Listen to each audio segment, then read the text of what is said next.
Hello students, आज आपके सामने ये वीडियो एक्शन रिसर्च की फ़ाइल से रिलेटेड है जो बीएड सेकेंड ईयर की बहुत इम्पोर्टेंट फ़ाइल है। मोस्टली बच्चे एक्शन रिसर्च की फ़ाइल को लेकर बहुत परेशान रहते हैं कि इसको कैसे बनाया जाए, इसका क्या इसके कंसेप्ट हैं, इसकी क्लैरिटी बच्चों को नहीं हो पाती है। तो इस समस्या के समाधान के लिए आप ये वीडियो ज़रूर देखें और बीएड से रिलेटेड जितनी भी फाइल्स हैं, लेसन प्लान है या कोई भी एजुकेशनल मटेरियल है, मैं आपको टाइम टू टाइम प्रोवाइड करती रहूँगी। तो आप चैनल को लाइक, सब्सक्राइब और शेयर करना बिल्कुल भी ना भूलें। चलिए बिना टाइम वेस्ट किए हम स्टार्ट करते हैं। क्रियात्मक अनुसंधान, इसमें सबसे पहले फाइल में आप देखिए, जैसे कि आपको दिखाई दे रहा होगा कि क्रियात्मक अनुसंधान की योजना, ये आपका फाइल प्रिंटेड होगी तो उसमें ये लिखा हुआ आएगा, नहीं तो आप लिखेंगे। जो भी आपकी फाइल है उसका आप टॉपिक जरूर लिखेंगे जो आपने प्रॉब्लम ली है। मेनली ये जो फाइल है किसी प्रॉब्लम को बेस करके बनाई जाती है, कोई एक समस्या होती है और एक्शन रिसर्च की फाइल में हमें किसी समस्या को लेकर, जो कि स्कूल से रिलेटेड समस्या होती है, जिसमें कि आपने इंटर्नशिप की है, आप उस स्कूल में आपने क्या समस्या अनुभव की है, चाहे लाइब्रेरी को लेकर कोई समस्या हो या बच्चों की होमवर्क को लेकर, जैसे कि हमने यहाँ समस्या दिखाई है, incomplete homework of student from class 7 of the school. जो भी आपके स्कूल का नाम है वो आप डाल देंगे। And also the least interest of student towards their homework, कि होमवर्क गृह कार्य करने में बच्चे इंटरेस्ट नहीं दिखाते, उसका क्या कारण है। तो ये हमारी एक समस्या है। ऐसे ही आप कोई भी समस्या ले सकते हैं, लेकिन वो समस्या आपके स्कूल से रिलेटेड होनी चाहिए। इसके बाद योजना के क्रियान्वयन हेतु चयनित विद्यालय और कक्षा, यहाँ विद्यालय का नाम, कक्षा लिख देंगे आप। इसके बाद विद्यालय, ये कक्षा, आपका ये अनुसंधानकर्ता रिसर्चर, अपना नेम लिखेंगे यहाँ पे क्योंकि आप रिसर्चर हैं।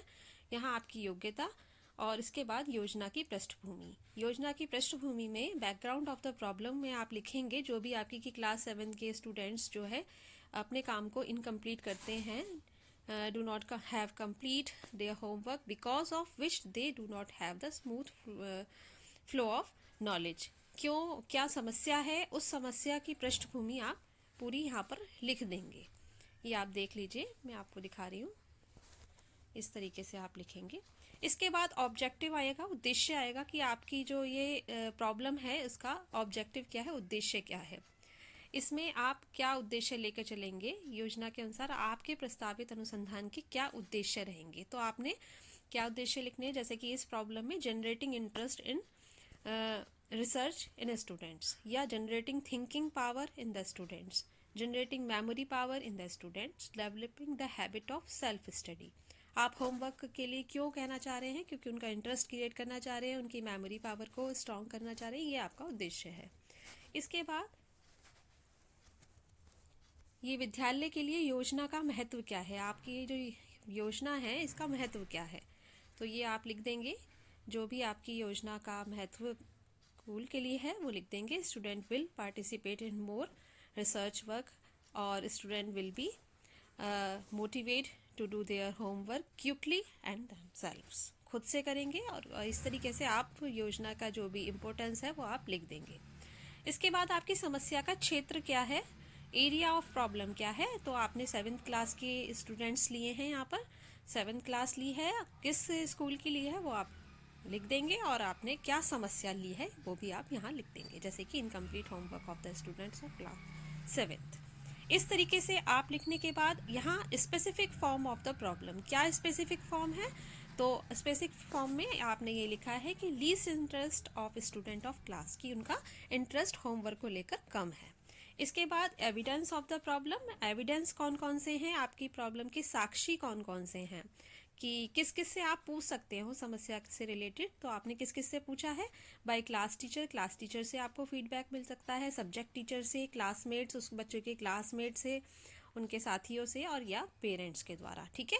इसके बाद बेसिक्स ऑफ द एविडेंस में साक्ष्यों के आधार क्या हैं, आपने ऑब्जर्वेशन के आधार पर, निरीक्षण के आधार पर, या आपने सुपरविज़न करा है, या आपने उनकी कॉपियाँ देखी हैं। तो इस तरीके से आपको ये डेटा कहाँ से मिला है, समस्या आपकी कहाँ से जो है आपने ली है, और इसके आधार पर आपने एविडेंस कहाँ से ली है। इसके बाद analysis of the cause of problem, आप कारणों का विश्लेषण करेंगे कि समस्या के कारण का विश्लेषण करेंगे कि समस्या के कारण क्या है actually. The absence of homework according to the interest, कि उनके इंटरेस्ट का नहीं होता, बच्चों की कैपेसिटी से ज़्यादा अगर हम होमवर्क दे रहे हैं इसलिए वो नहीं कर पाते। ये पेज 3 में आप इस तरह से लिखेंगे कि उनको बहुत ज़्यादा होमवर्क दिया जाता है या उसका डिफ़िकल्टी लेवल बहुत ज़्यादा है, कठिनाई बहुत आ रही है उनको, कठिन है काम, ठीक है। तो इस तरीके से ये आप लिखेंगे। इसके बाद स्पेशल टिप्पणी, आप जो विशेष टिप्पणी करेंगे उसमें आपको लिखना है कि ड्यू टू दिस रीज़न वो नहीं कर पा रहे होमवर्क, क्या रीज़न है। अब इसके बाद जो महत्वपूर्ण चीज़ आती है वो आपको हाइपोथेसिस बनाना है, क्रियात्मक उपकल्पना का निर्माण करना है, जो इस फाइल का मेन मोटिव है। उपकल्पना क्या होती है? उपकल्पना को आप ऐसे समझ सकते हैं, हाइपोथेसिस किसी समस्या का टेंटेटिव सॉल्यूशन, संभावित समाधान, कि आप किसी समस्या के बारे में क्या क्या सॉल्यूशन सोच सकते हैं। तो यहाँ पर हमें ये हाइपोथेसिस बनानी है 3। यहाँ पर हमने पहली हाइपोथेसिस बनाई है, परिकल्पना बनाई है कि to give homework according to the, अगर हमें उनके इंटरेस्ट के अकॉर्डिंग, उनकी कैपेसिटी के अकॉर्डिंग हम होमवर्क देंगे तो श्योरली वो कर पाएंगे, शायद इस समस्या का समाधान हो सकता है। इसके बाद दूसरा है homework should be constructive and practical, अगर हम उनको कुछ प्रैक्टिकल चीज़ बनाने के लिए देंगे तो शायद वो अच्छी तरीके से कर पाए, इंटरेस्ट के साथ उस चीज़ को कर पाएंगे। इसके बाद तीसरी हाइपोथेसिस हमने जो बनाई है, to introduce the student about subject matter, पहले उन्हें सब्जेक्ट मैटर से इंट्रोड्यूस करवाएं और उसके बाद अगर वो काम नहीं करके लाते, and to punish them on their negligence, अगर वो लापरवाही करते हैं तब हम उनको पनिशमेंट भी दें। तो इस तरह से हम अपनी समस्या के समाधान के लिए हमने ये 3 समाधान हाइपोथेसिस के रूप में यहाँ पर दिखाए हैं, ठीक है। इसके बाद आपने यहाँ पर ये वाला क्षेत्र, ये जो पेज है, इसमें आपने लिखना है कि क्रियाएं जो करनी है उनको, विधि और समय और अपेक्षित साधन। तो हमने क्रिया क्या की है, giving homework according to the student interest के अकॉर्डिंग हमने उन्हें क्रिया करवाई है। तो उसको, उसके बाद विधि और समय में आप लिखेंगे homework according to their interest in the group of. तो टाइम पीरियड फर्स्ट वीक दिया है हमने, 1 वीक का समय दिया है उन्हें। इसके बाद दूसरे में भी आप यही लिखेंगे और उसके बाद आपने उसको क्या समय दिया है, to give homework according to the ability, intelligence group, average group, low average, इस तरीके से आप उसको क्लासीफाई कर देंगे। इसके बाद आपने टू मेक होमवर्क क्रिएटिव, आपने तीसरा क्रिया क्या करवानी है, उनको क्रिएटिव होमवर्क करवाने के लिए आपने इंस्टेड ऑफ सिंपल होमवर्क आप उनको कुछ कंस्ट्रक्टिव दें और उनको थोरो सब चैप्टर में से कुछ ना कुछ आपने उनको दिया है। इस तरीके से वो अच्छी तरीके से काम कर पाएंगे। आपने किस साधन का प्रयोग किया है, knowledge about interest of student in their subject, कि स्टूडेंट को अपने सब्जेक्ट की नॉलेज है तो वो अच्छे से काम कर पाएंगे। उनको previous knowledge of the student, आपका क्या, आपका जो रिसोर्सेज थे आपने उनकी प्रीवियस नॉलेज को भी यहाँ पर एंगेज कर लिया है। तो आपने यहाँ पर क्या क्या मॉडल चार्ट यूज़ किए हैं तो वो भी आप लिख देंगे। इस तरीके से ही आप सेकंड उसमें करेंगे। हाइपोथेसिस सेकंड में आपने क्या किया है, ये सेकंड हाइपोथेसिस में आपने क्या किया है, वही सेम चीज़ आ जाएगी, ये आप देख लीजिए।